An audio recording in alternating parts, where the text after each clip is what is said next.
Kalau ingin mengetahui suara air yang gemuruh di surga, maka kata ulama, tutup telinga kalian pakai telunjuk. Nah, kemudian di situ adalah suara surga. Ieu na kitabna aya. Kita. Nah, tutupan ini pakai. Nah, cek ulama, beneran kayak bisa masuk bohong. Bener ieu mah asli, gitu kan. Nah, eta suara gemuruh air yang ada di surga. Ya, luar biasa. Jauh jeung Curug Bidadari mah jauh. Nah, dibang Curug Bidadari pada karana doang angger nu mandi mah kalupret kahet. Karena hungkul Curug Bidadari anu naon? Mandina mah angger. Ha inta-inta gitu tah.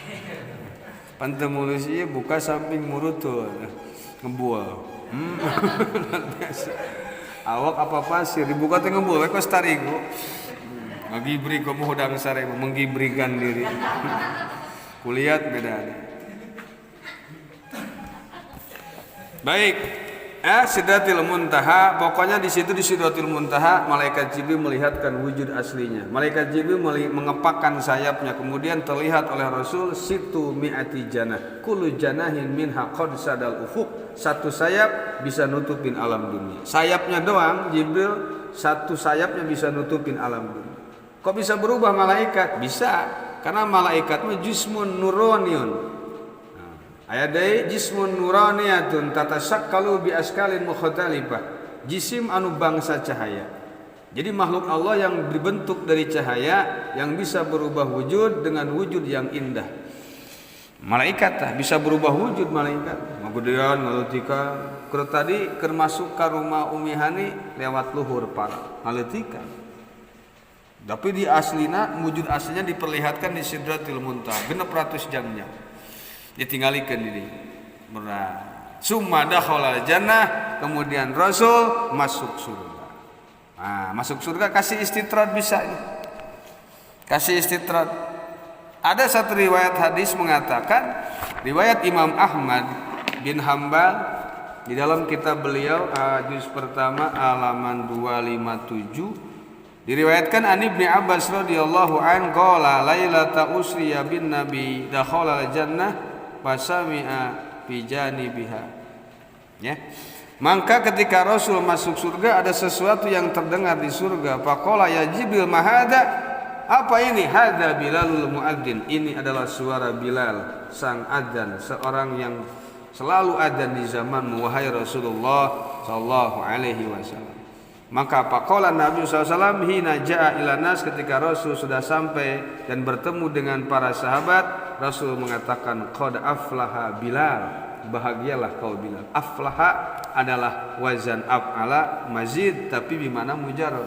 Lain aflaha ngabagiakeun, lain aflaha usbagia. Sopo Bilal, Sayyidina Bilal. Lahu kada wa kada. Kau begini di surga. Dan ini sesuai dengan hadis riwayat Imam Bukhari yang dikutip oleh Imam Ibnu Hajar Al-Asqalani dalam kitabnya Fathul Bari. Kemudian Rasul mengatakan, ya Bilal bin Rabah, ya, ma amalun amilatah. Amal apa yang telah kau lakukan? Kenapa ya Rasulullah? Ini qad sami'tu dufa'na laika fil jannah.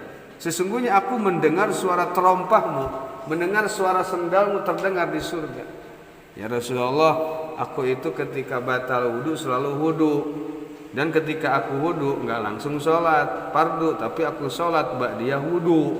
Sholat ba'diyah wudu ada di dalam Fathul Mu'in atau I'anah juz pertama, tinggali didinya. Aya tata cara sholat ba'diyah wudu. Gara-gara itulah ya Rasul pun tidak pernah melakukan awalnya, tapi Rasul tidak mengatakan kamu sudah bid'ah wahai Bilal, tidak. Tapi kamu melakukan sesuatu yang membuatmu masuk surga. Inni sami'tu dufa'na 'alaika fil jannah. Maka kemudian oleh Imam Ibnu Hajar Al-Asqalani dilanjutkan hadis tersebut. Maka dengan hadis ini dalil menunjukkan bahwa bolehnya itu ala jawazi tauqitil ibadah. Boleh kita menjadikan waktu-waktu tertentu untuk ibadah. malam Salasa shalawatan, malam Rebo ratiban, malam Kemis jarah, malam Jumat anu urang mah yang ngalakukeun malam anu boleh. Dari situ dalilnya kata Imam Asqalani boleh mau waktu-waktu ibadah tahlilan, reka hiji, reka dua, reka tilu kok boleh. Berarti dalil eta ge didinya dalil menurut Ibnu Hajar Al-Asqalani Bilal bin Rabah, seorang sahabat yang lahir dari Habasyah, ibunya bernama Hamamah, ayahandanya bernama Rabah. Memang beliau dijuluki dengan Abu Sauda. Abu bapaknya orang hitam, Sauda Sudan. Makanya ada negara Sudan. Untuk negara Sudan tidak Sauda. Orang Sudan enggak ada yang putih. Karena memang dari Sauda. Sauda itu apa? Sao. Sao bodas itu Sudan. Sauda makir. Bilal bin Rabah. Bilal bin Rabah. Awalnya beliau jadi budak Muawiyah, Abi Sufyan. Kemudian dibeli oleh Abu Bakar Siddiq ketika si Bilal bin Rabah disiksa. Dibeli ke Sayyidina Abu Bakar Siddiq. Setelah dibeli, kemudian dimerdekakan dan kemudian ingin memeluk agama Islam. Awalnya kerja jadi budak di orang kafir, ya orang kafir teh diskusi membicarakan Rasulullah SAW. Bagaimana kita cara memfitnah si Muhammad yang sudah memporak-porandakan mengacaukan agama kita. Banyak saudara-saudara kita yang sudah memeluk Islam. Apakah kita bikin hoax atau bikin surat kabar Muhammad gila? Jangan. Muhammad tidak terlihat gila. Gitu kan? Karena Muhammad itu memang orang normal yang sempurna. Bagaimana kalau kita kabarkan Muhammad itu tukang sihir? Tidak. Karena Muhammad tidak pernah mengeluarkan tongkat yang keluar ular seperti yang kita lihat bahwa tukang sihir suka begitu. Bingung maneh. Arek mitah Rasulullah sallallahu alaihi wasallam jalan. Sampaikan eta Bilal bin Rabah ngadenge. Begitu ngadenge justru bukan jadi benci sama yang namanya Muhammad, justru ingin lebih mengenal dekat siapa Rasulullah sallallahu alaihi wasallam. Ditanyakan, ternyata saudara-saudara dan teman-temannya Bilal sudah banyak memeluk agama Islam. Akhirnya beliau mengatakan kepada bosnya, "Bos, saya ingin memeluk agama Islam," disiksa. Ya, begitu disiksa, datanglah Abu Bakar Siddiq membelinya. Setelah membelinya diringkas, langsung dibebaskan. Jadi bukan hamba sahaya lagi tapi orang merdeka. Dan kemudian menjadi muadzin di zaman Rasulullah sallallahu alaihi wasallam. Muadzin, beliau yang membangunkan Rasulullah, bahkan beliau juga yang sering dibangunkan oleh Rasulullah yang adzan di Madinah.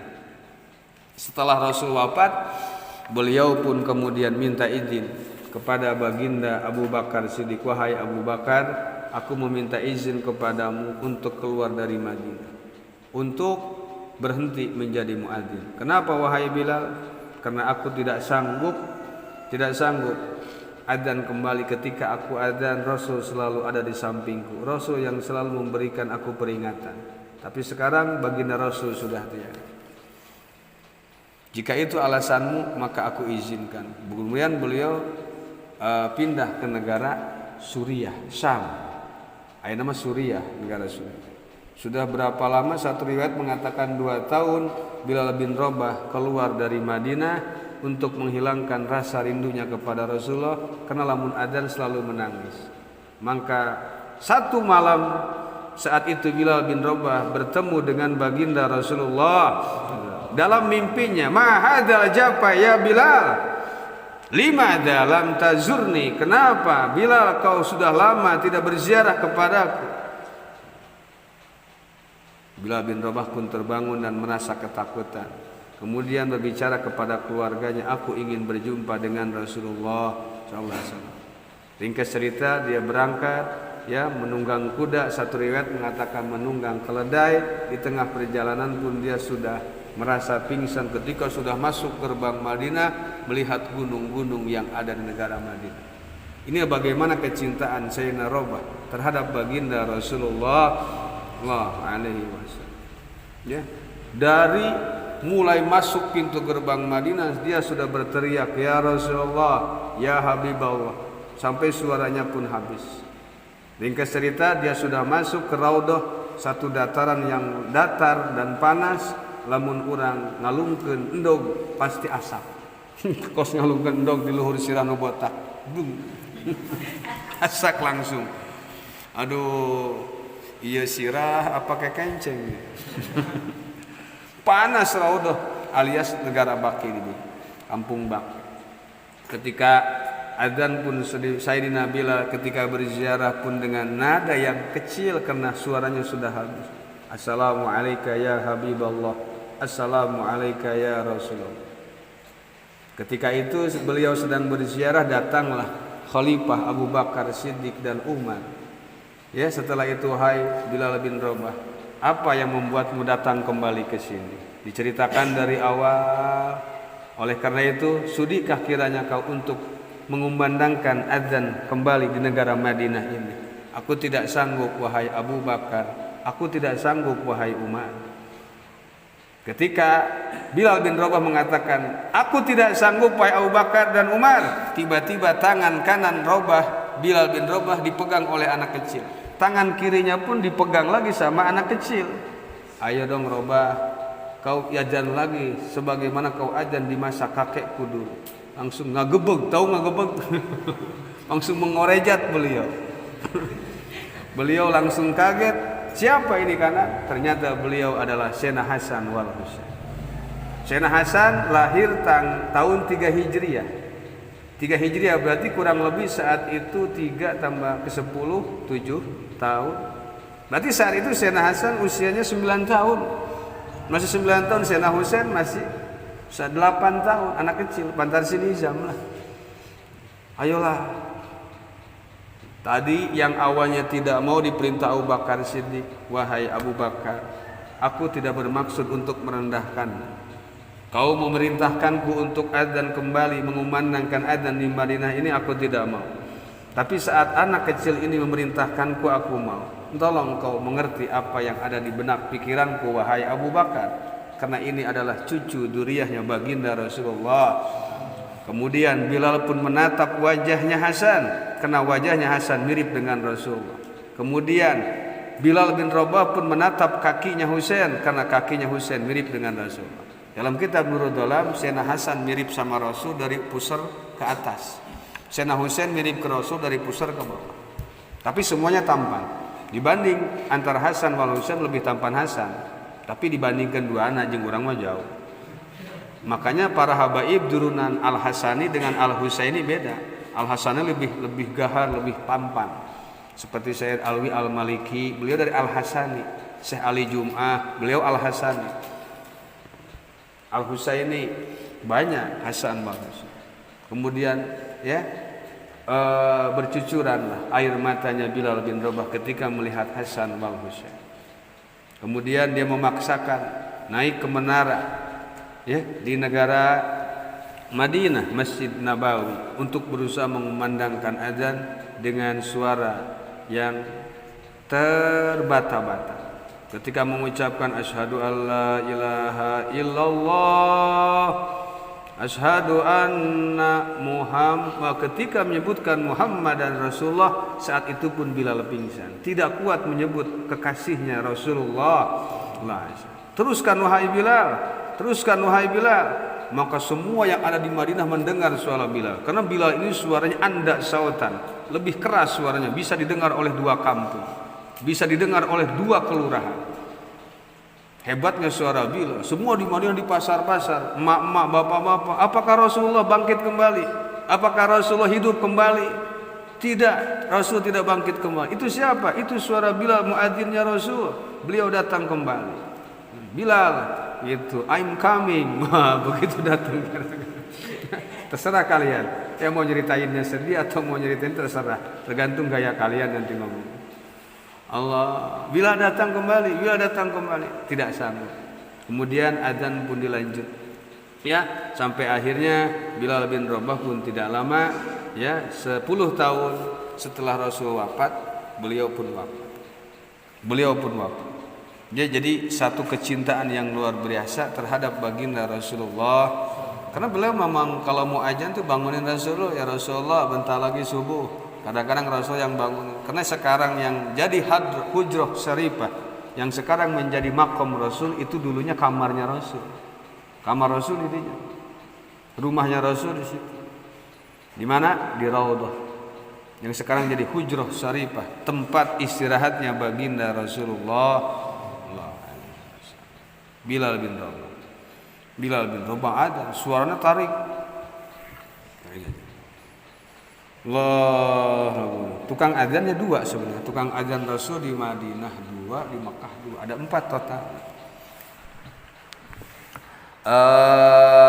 Paro'a ala babiha maktuban, wallahu a'lam.